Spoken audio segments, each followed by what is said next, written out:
Irritable bowel syndrome या IBS हमारे digestive system का एक बहुत ही कॉमन डिसऑर्डर है।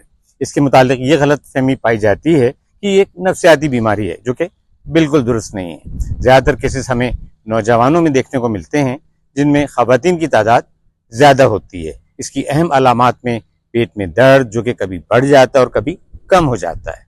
लार्ज इंटेस्टीन का रिदम बिगड़ने की वजह से कभी डायरिया और कभी कॉन्स्टिपेशन होता है। याद रखें, स्ट्रेस इसकी शिद्दत में इजाफा कर देता है।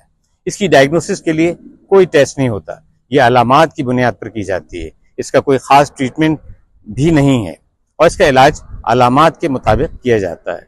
अगर आप इस टॉपिक के मुतालिक तफसील जानना चाहते हैं तो डिस्क्रिप्शन में दिए गए लिंक पर क्लिक करके मेरी लॉन्ग वीडियो को ज़रूर देखें।